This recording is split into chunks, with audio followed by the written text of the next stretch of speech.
The heartbeat before the curtain. The air backstage was heavy. Not with noise, but with something deeper. Pressure, expectation, and fear. Ana de Armas stood in the shadows, just behind the thick velvet curtain. She could hear the audience beyond.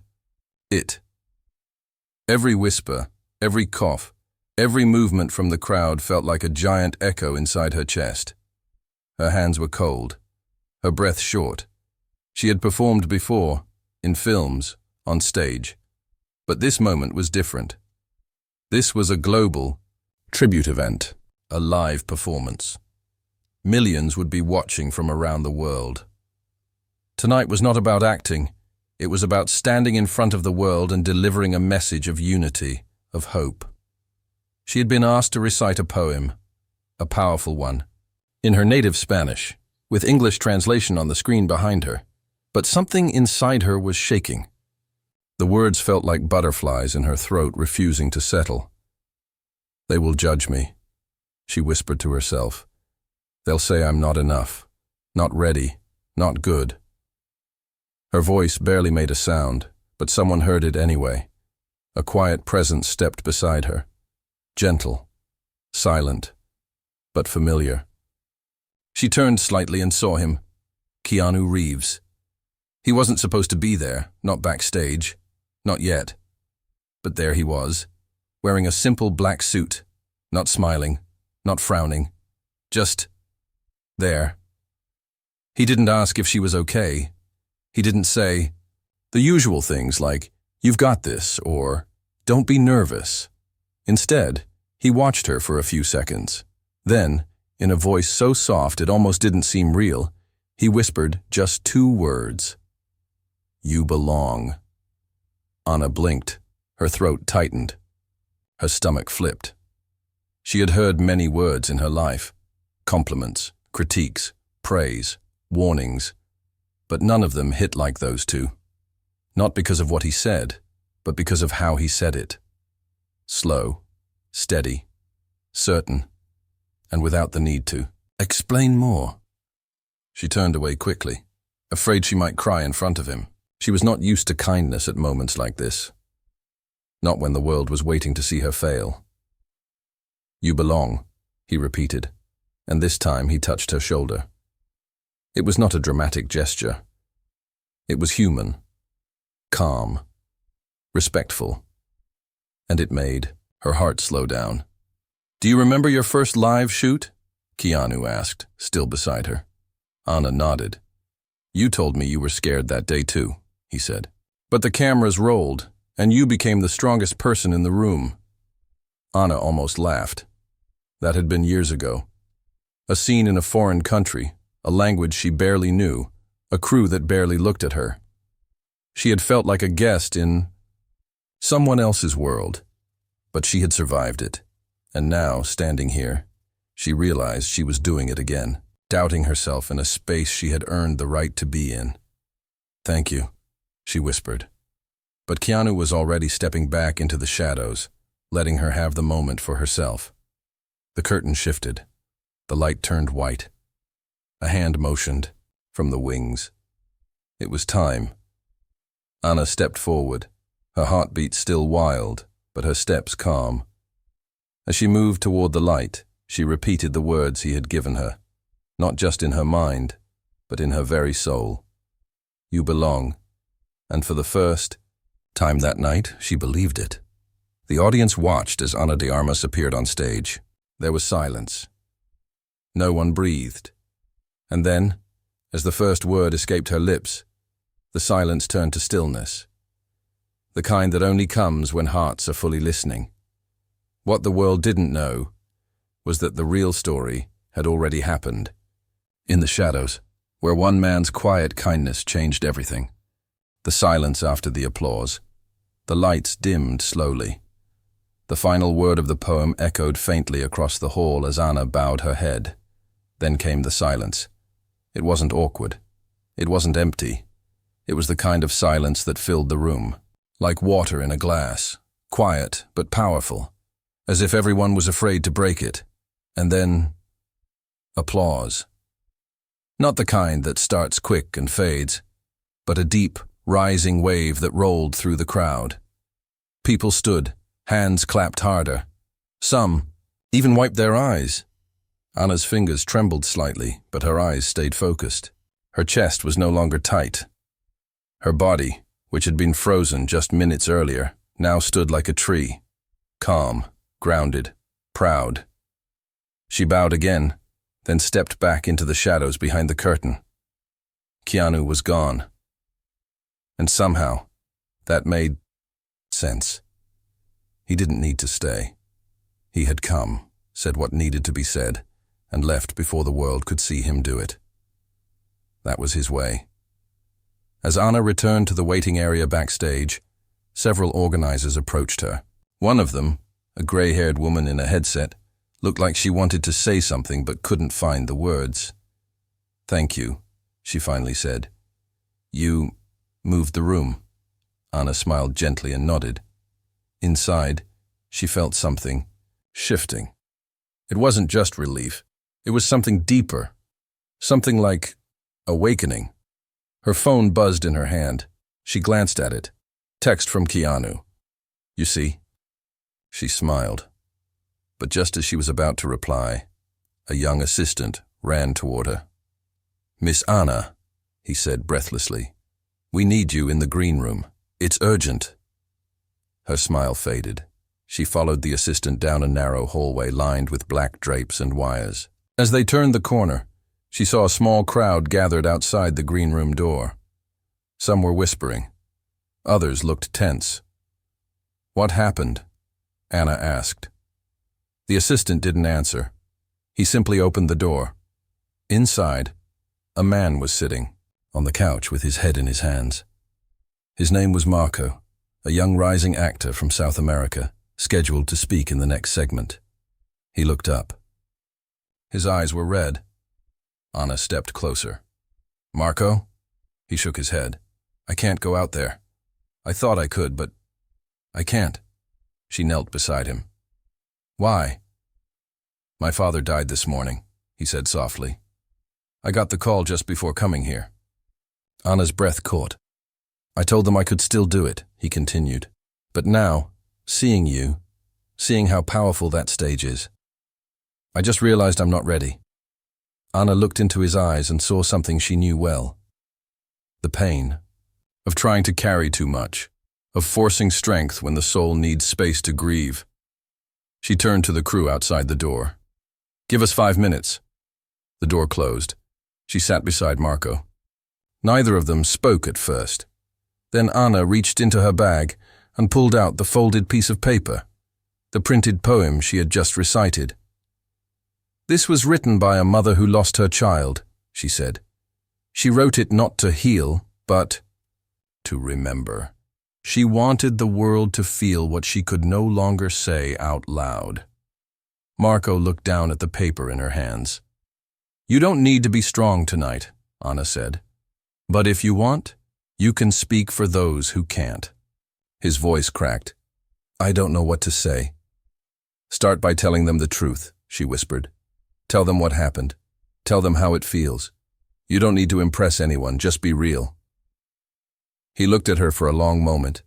Then he stood up. His legs were shaky, but he nodded.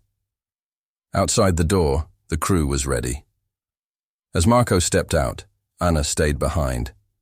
She watched the screen on the wall as he walked onto the stage. He stood there in silence, and then, without a script, he began to speak. His words were simple. "I lost my father this morning," he said.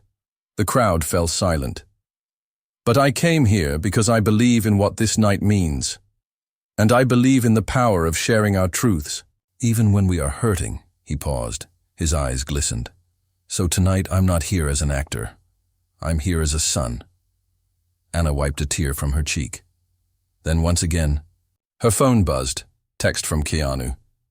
"You helped him find his voice." She stared at the screen for a moment. Her reply, "Just like you helped me." Outside, the applause rose again. But inside the green room, Anna sat quietly, not needing any spotlight. Only the truth that kindness, passed from one soul to another, could carry people through storms they never thought they'd survive. The fire they didn't seethe next morning. Sunlight spilled through tall windows in Ana's hotel suite, but it brought no comfort. She sat on the edge of the bed, staring at the small leather notebook open in her lap. It was filled with messy thoughts, handwritten phrases, half-finished sentences she had scribbled down in quiet moments over the past year. But today, her hands weren't moving. The night before still echoed in her mind. The stage, the silence, Keanu's words, Marco's, pain, and how everything had shifted in just a few minutes. It should have been a proud memory, a moment to rest in.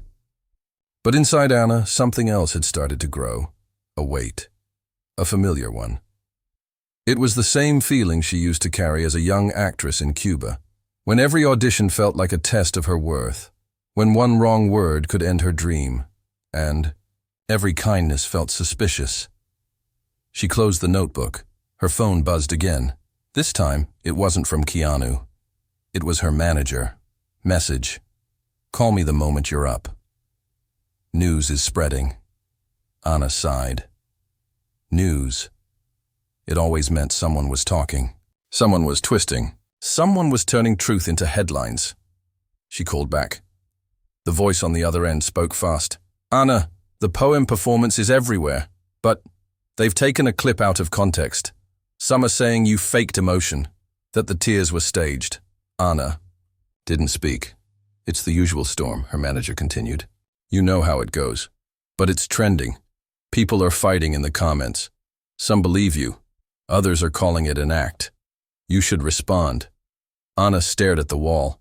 She felt her throat tighten again, like it had before she walked on. Stage. She had bared her heart in front of millions, not as a performer but as a person, and now the world was treating it like a scene in a film. "I won't respond," she said finally. "Ana, not like this," she cut in. "If I defend myself, I feed the fire."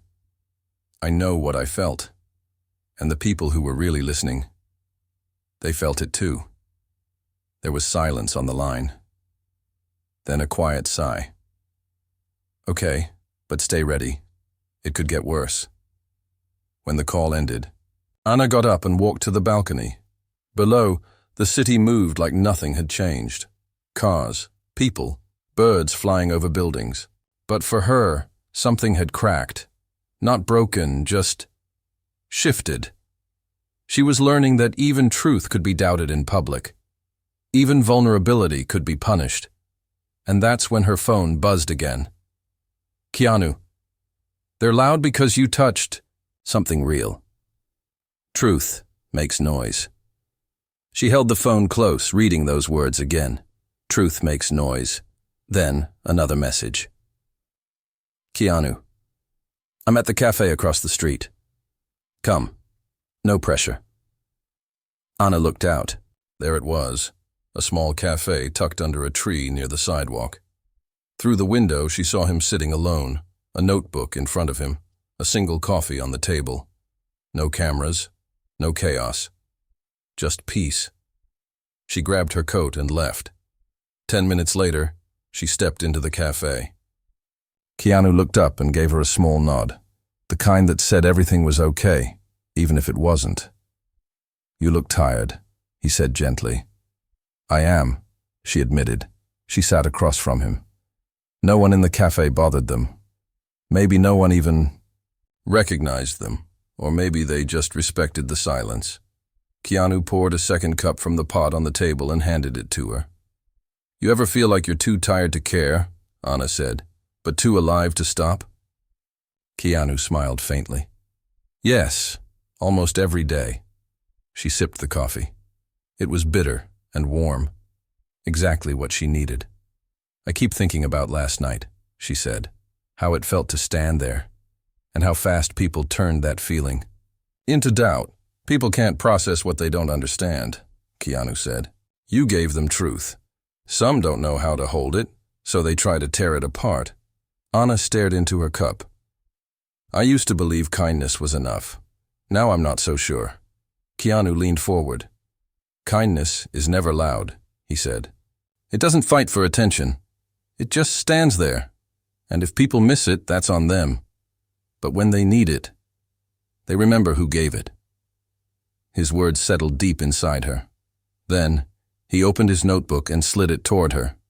I wrote something this morning, he said. Maybe it's nothing. Maybe it's everything. But it helped me. Anna looked at the page. It was a short paragraph. Handwritten. Clean. We walk into fire thinking it will burn us. And sometimes it does. But sometimes we become something else in the flames, not ash, not smoke, but light. She didn't speak. Her eyes were wet again, but not from sadness. Can I borrow your pen? She asked. Keanu handed it to her. On the next page, Anna wrote something of her own. Even the strongest need a place to fall apart. Maybe that's what kindness really is. A place where breaking isn't the end. They sat together in silence, reading each other's words, letting the weight between them feel like safety, not fear. Outside, the world kept moving, but inside that little cafe, two souls sat in quiet resilience, not trying to fix anything, just giving each other space to feel everything. Whispers in the rain came suddenly that evening. The sky had been clear when Anna left the cafe. She had thanked Keanu with a soft look and a gentle touch to his shoulder. No words needed. But as she walked back to her hotel, thick, gray clouds crept in without warning, and soon the sky opened up with a quiet, steady rain. It wasn't the angry kind. It was soft, cleansing, like the sky itself needed to cry. Anna didn't rush. She didn't cover her head.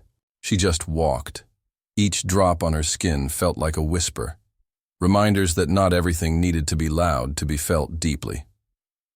She reached the side entrance of the hotel, where a few staff members were guiding guests inside with umbrellas. One of the doormen spotted her and stepped forward, offering to shield her from the rain. But Anna smiled and shook her head. I think I need this, she said softly. He nodded respectfully and stepped back. As she entered the hotel lobby, something caught her eye. A girl, no older than 13. She was standing near the reception desk, soaked from the rain and clutching a folder to her chest. Her eyes darted around the room, filled with nervous energy. Anna walked past at first, but something about the girl's expression pulled her back. A mix of hope and desperation, the kind Anna knew too well. She turned and approached. Hi, Anna said gently. Are you okay? The girl blinked, startled. Then her eyes went wide with recognition. You're Ana de Armas, she whispered. Anna gave a small smile. Yes, and you? Valeria, the girl said, hugging the folder tighter. I'm sorry. I didn't mean to bother anyone. I came here because I heard some of the people from the show were staying at this hotel. I just wanted to give this to someone who could maybe help me. I know it's stupid. Anna knelt slightly to meet her eyes. It's not stupid. What's in the folder? Valeria hesitated. It's a short film script. I wrote it. It's about my father. He passed away 2 years ago, and I thought, maybe, if someone read it, someone who understands stories like you do. Her voice broke. Anna reached out and gently took the folder. Valeria, she said softly, this is brave. Really brave. The girl looked down, shaking. Her head. People always say that, but nothing changes. I send messages. I tag people. I try to be seen. But it's like screaming into space. Anna felt that in her bones. She remembered being that girl once, invisible, unsure, holding all her dreams in trembling hands. Come with me, Anna said. Valeria froze. Where? Someplace quiet. You look like you need to breathe. Anna led her to the lounge near the back of the lobby. It was mostly empty, dimly lit, with the soft sound of piano music playing from hidden speakers. They sat down. Anna opened the folder slowly, flipping through pages that were carefully written, some marked with tiny drawings, others wrinkled with signs of being carried too long.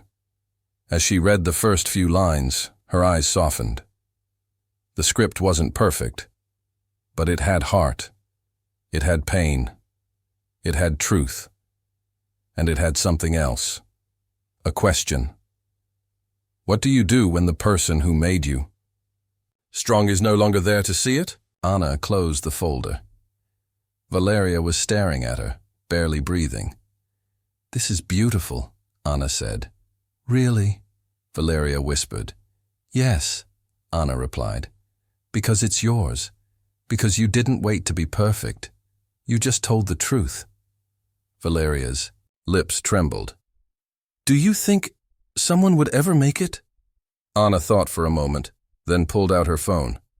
I'm going to send this to someone, she said. A friend. He reads scripts for indie projects. And I can't promise anything, but I can promise he'll read it with care. Valeria's eyes filled with tears. Thank you, she said, voice shaking. Do you know what Keanu told me once? Anna asked gently. Valeria shook her head. You belong, Anna said. He told me that when I was about to fall apart. And now, I'm telling you.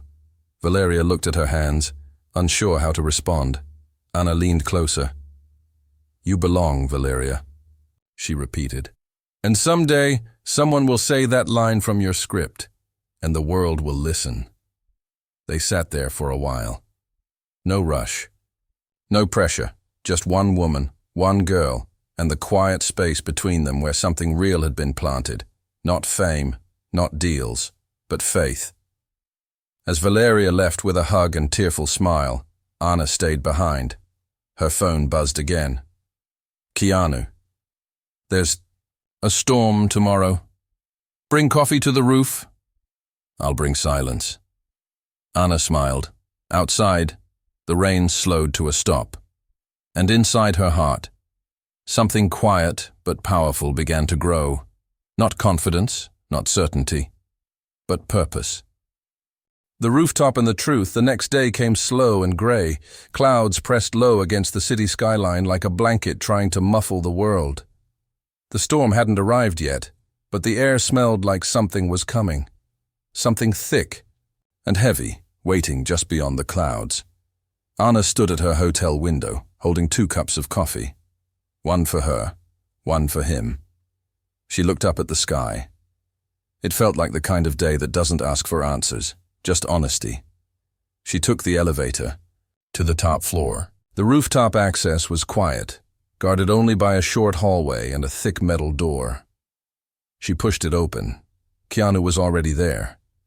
He was leaning against the railing, wearing a dark coat, staring out at the city like he'd been listening to it for hours.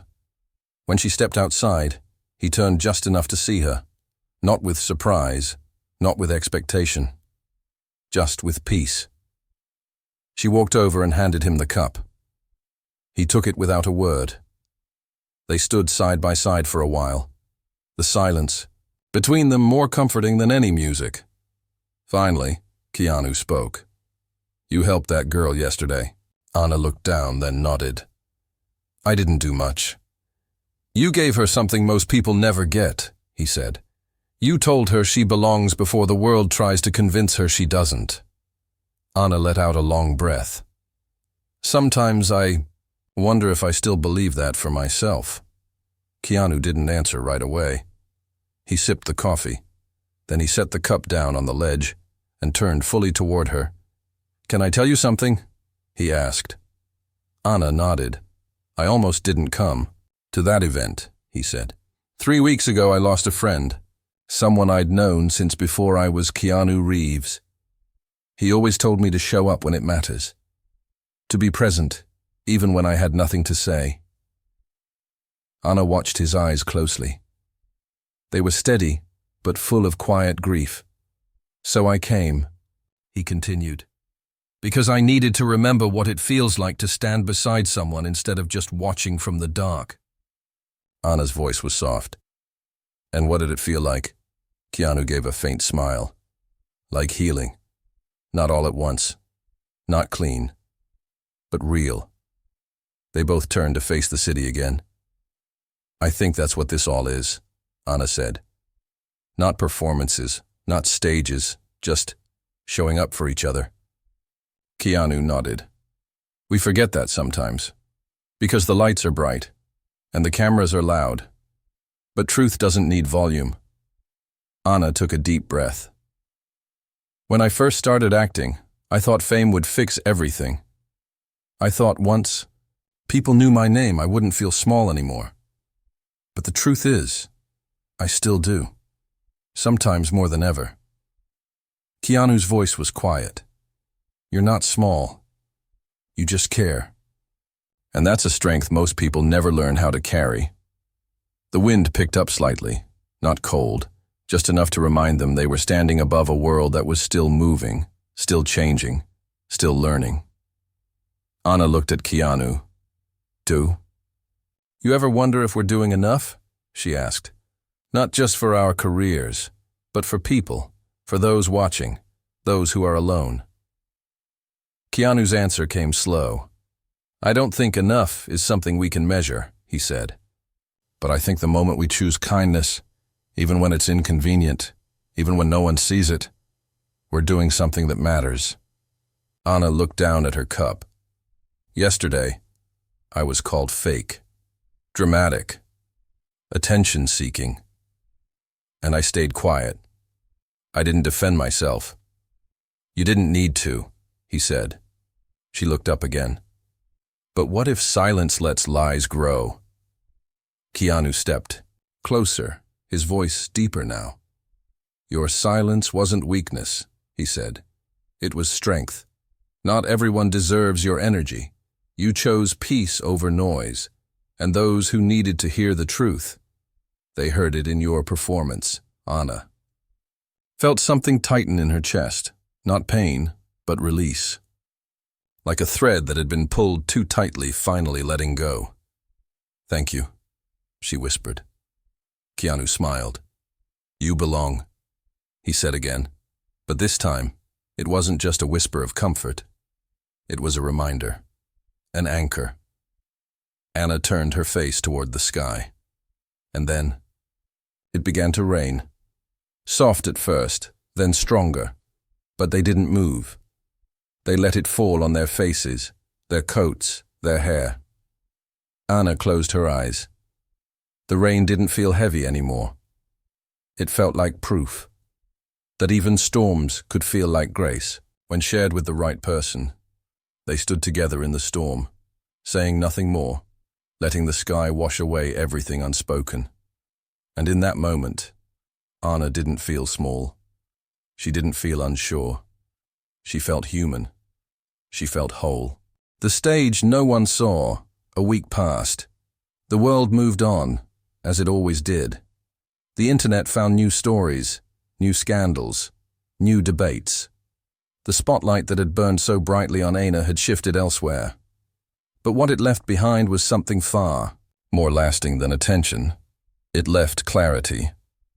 Anna stood alone in a quiet studio in Los Angeles, surrounded by empty chairs and soft camera lights.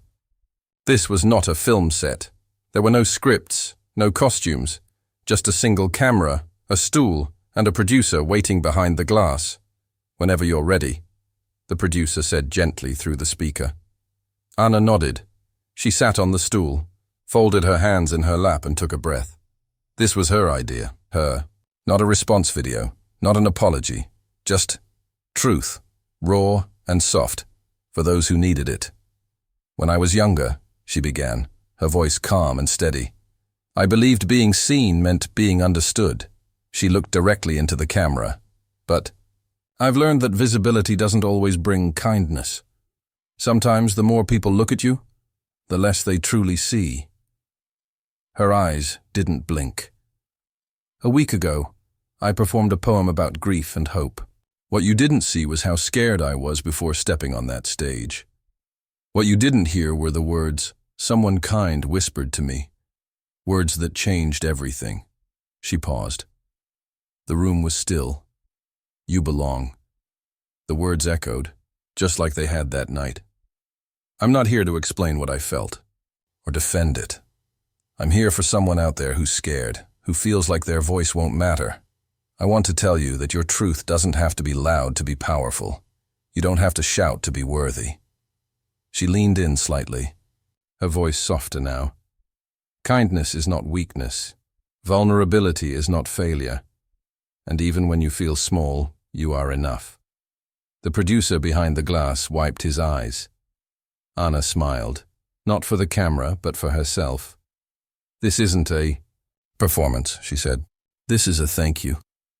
She stood up slowly, to the quiet voices, to the dreamers, to the ones who still show up even when it hurts. You belong. The camera light turned off, and it was done.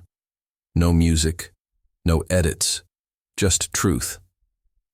That evening, Anna walked through the city with her hood up, unnoticed. The world outside was loud again, traffic, conversations, street musicians.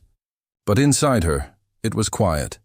She met Keanu at a small bookstore tucked between two towers. It was nearly empty, except for an older woman behind the counter and a boy sketching in the corner. Keanu had already picked out 2 books. One was poetry. The other was a novel neither of them had heard of, but the title made them both smile. The Quiet Winds. Coffee after? He asked. Always, she said.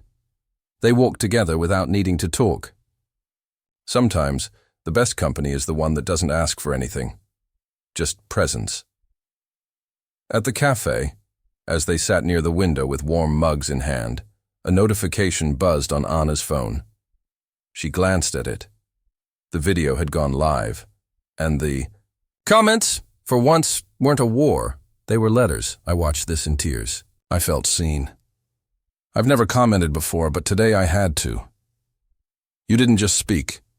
You gave me courage. This felt like home. Anna put the phone down. They heard you, Keanu said. She nodded slowly. No, they heard themselves. I just reminded them. He raised his mug. To truth, she smiled. To quiet strength. They clinked their mugs gently, the sound barely louder than a whisper. 2 weeks later, Valeria, the girl from the hotel lobby, received an email. Her script had been accepted into a youth film program. Her story would be filmed, and at the IEC end of the message was a note. Someone you met believed in you. Now it's your turn to believe in yourself. Valeria cried quietly in her room, holding the folder to her chest. As the days turned to months, the story of that night faded from headlines, but not from hearts, not from Marco, who continued to speak publicly about loss and healing, not from Valeria, who became a voice for young storytellers, and not from Anna, who continued to walk softly, speak truthfully, and carry the whisper that changed everything. You belong. Because those 2 words weren't just said once, they were passed on, again and again, until they became something more than comfort. They became legacy.